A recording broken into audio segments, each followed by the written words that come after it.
plaintiff, Willis Coleman, dated the defendant, and he claims she's so hostile and abusive that she once tried to run him over with her van. Willis is suing his ex today for the value of a car. Defendant Deja Neal admits that her relationship with Willis was toxic, but insists they were both abusive to each other. Deja denies owing Willis for anything. All rise. This court is now in session. The Honorable Judge Greg Mathis presiding.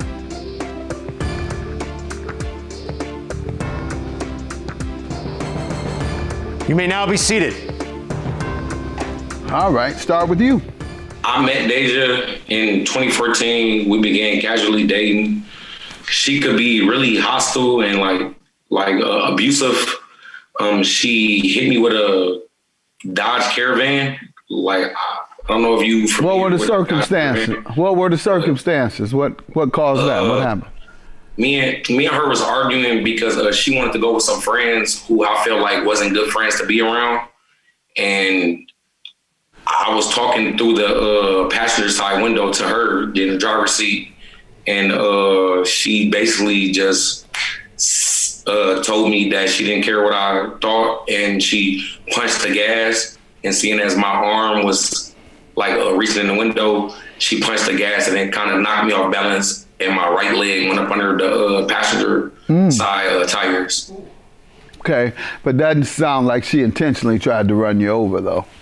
Yes, Your Honor. She definitely knew what she was doing. She told me later that she intentionally meant to do it, and that's all right. Ma'am, you want to address that? He says you tried to run him over when his arm was in the window of the car.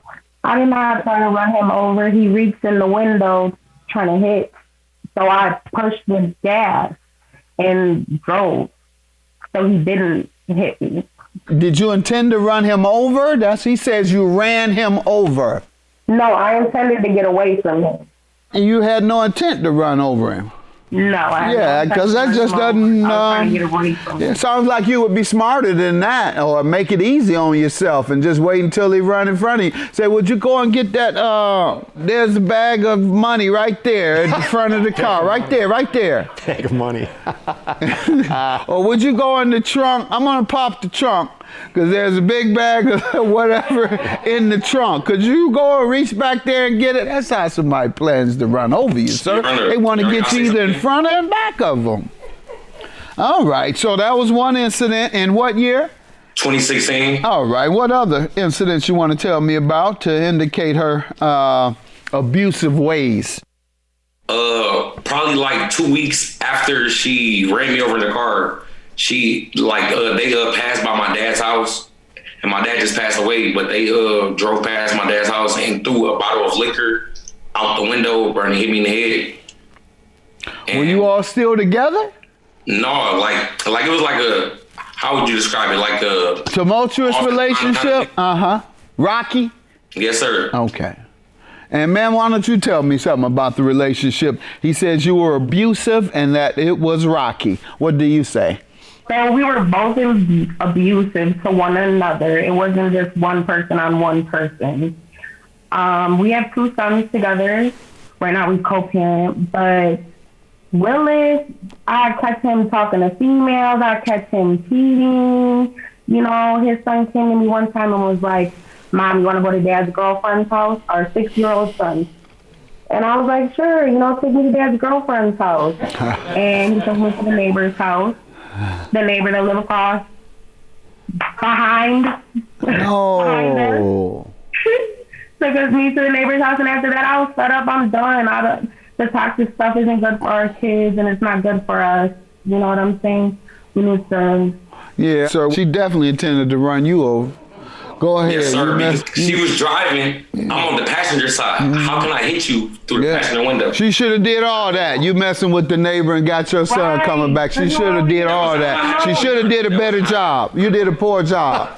Go ahead. That wasn't how it happened, Your Honor. You should have ran over you and then stand over you and say, now call your woman now on the other street.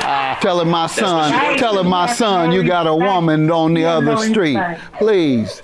Go ahead. You want to answer that? I know you didn't do that. That's why I'm just messing with Yes, you. You Your didn't Honor. tell your No, son I that. haven't. So me and her, we was like in a rough patch, right? So me and her was broken up, and I happened to like meet the girl off Facebook, and she just happened to live like through the alley. So That's why you got run over if that was your story. Go ahead. hey, so me really not thinking, I told my son to like spin in a circle, and then we walked, and then, but technically we wasn't together. So, and then like basically she was telling the truth, but it wasn't like that because we wasn't together. Due to her words, like she always break up with me. Like, Have you ever heard of Lorraine Bobbitt? yes, You've yes, heard of I'm her? familiar with Lorena Bobby. Hopefully she's nothing like Lorraine Bobbitt. Hopefully, she close. She got that look in her eye. You're right. She close, Doc. Did she have many knives laying around when you all were together? Your Honor, she has like a stack of like 50 knives and like one little wooden thing, and it don't take that many knives. Yeah. Like my mama used one knife for everything. She got like 1 million knives. All right, sir. Sounds like you lived in the danger zone. And I'm trying, Your sounds like your recklessness contributed to that danger. Go ahead, ma'am. What else you wanted? How did you all break up and when? So once I found out about the neighbor, that's when we broke up. He was... When was that? When? I want to say... What year? 2017. All right. And what has the relationship been like since then? I know you have children together, so how do you all communicate? And has it been rocky, co-parenting? Tell me how that's been going. It's definitely been rocky co-parenting. Why? Now that his father has passed away, he's an emotional person. You know, you never know what you're going to get with him. He's always been hot-headed, so that comes into play as well. He's a good dad. I can't take that from him. He's a great dad. I appreciate that about him. He's always there for his kids, but when they need him, you know, taking them to school, picking them up from school, everything like that. But when it comes to being there financially, he's not always there. But I guess that's because we're no longer together and we don't live together. Or he doesn't make enough money. Right. Or he doesn't make enough money. That's why I'm probably here now. Now, let me ask you on that note, because I'm glad to hear that he's a good father. However, do you believe he does his best helping with the finances of his children? Yeah, you could say that. He buys them school clothes and he takes them for their haircuts. So, I mean... All right. Other than that, I pay all the bills I pay for to get them to and from... No, you don't get child support? No. Okay, why? I never asked for it, and he doesn't really have a steady income, so I never wanted to put him in a predicament. All right, we'll get you some unsteady child support. Okay? You say you don't do it because he doesn't have a steady income. All right, well, take it unsteady. However you can get it, steady or unsteady. Because you're doing a disservice to the children. Sounds like he cares more about, I'm going to mess with you now. Sounds like he cares more about them than you. He's loving them. No. Yeah, oh, no. Why you won't get their money? Why you won't get your children's money? Because I don't want him to be in jail or anything. Well, then there it is. That's my point. You don't want him to be in jail. You'd rather have your children starve. That's why I say he cares more about your children than you do. You care more about him not going to jail than having your children fed. Let me hear from you, sir, about the children and taking care of your responsibilities. Yes, Your Honor. Like, there's been times to where I had nothing, to where like I'm sleeping outside, and soon as she find out that I get any money, I get all the money that I can every time. I buy them school clothes, not just one outfit, like at least a week's worth of outfits. How old are your children? How old are your children? They just recently turned 5 and 6. Okay, 5 or 6 years ago, how did you intend to provide for them when you decided that you were going to have a child? I was in prison when they was born. That wasn't my question. I don't care. I don't care about that. I don't care the excuse. I'm asking you your plan. Yes. Did it ever dawn on you? Before or after having that baby, did it ever dawn on you? This is how I'm going to take care of my children financially? And Yes, that's Your about no jail. I knew you were ready for that. You couldn't wait to get that out your mouth. You said that, and I wasn't even asking about that. But you got that excuse ready. I was in prison, so I don't have to pay no money. Go ahead. I got that game. I know that. I knew that was coming. Your Honor, Yes. even when I was in prison, Oh, here we go. Sir, I don't want to know that. I want to know, what was your plan? Because you're not taking care of your children financially. I'm glad to hear that you're engaged with them otherwise. Hats off to you. However, the financial part is just as important. That's why I'm asking you, what was your plan on how you going to provide? And I guess it's rhetorical, because you keep going back to why you couldn't, going back to jail, and I was in jail. So that means you didn't have any plan. You didn't have any plan. What was your plan, ma'am? I got up off my and I started working. That was your plan before you had them? No, I didn't have a plan. There you go. That's my point. So now they're not getting child support from their dad. My whole point is, don't have these children unless you have a plan on how you're going to pay for them. And then you go out, well, I want my respect. You better talk to me with some respect. Ain't nobody giving you no respect. Pay for your kids or don't have them. Now, I respect that. I respect you being with your children and giving your time and love to them. I do respect that. But the second part of that respect is to be able to provide for them. All right, let's move on to the car. What are you suing about the car for? So I originally bought the car for $2,300, and she crashed into a tree. So I sold the car to the junkyard for $755. And the remaining balance from the car is $1,545. So that's what I'm suing her for, because she promised to pay me.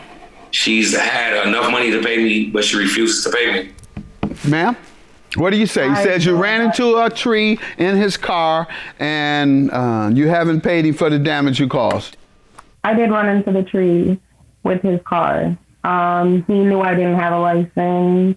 He let me drive the car. But so it's his fault that you ran into the tree. Is that what you're saying? no, it's not his fault. Oh, what? It's not his fault. I ran into the tree. That's my bad. Okay. You know, but he junked the car and he got the amount for the car that it was worth. Worth after you totaled it. Before you totaled it, it wasn't worth that. It was only worth that little or nothing because of you. Why do you think it was worth little or nothing then? Maybe, huh? Well, when he got the vehicle, he had to put money into it right away because the transmission was messing up. All these different things on the vehicle were messing up already. So you didn't do any damage?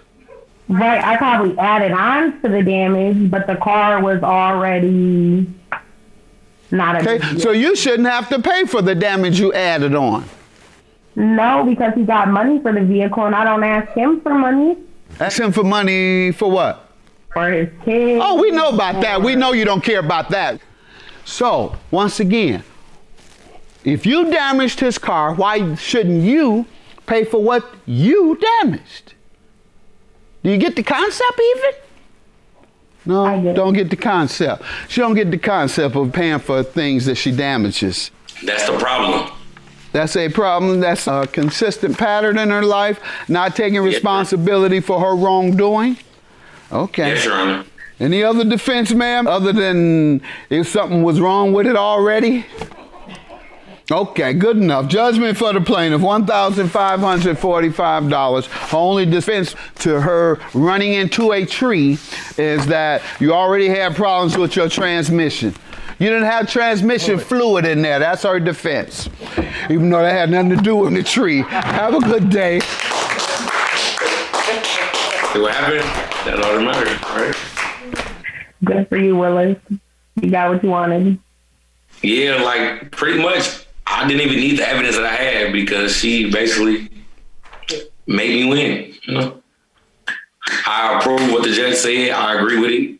You know, he gave justice.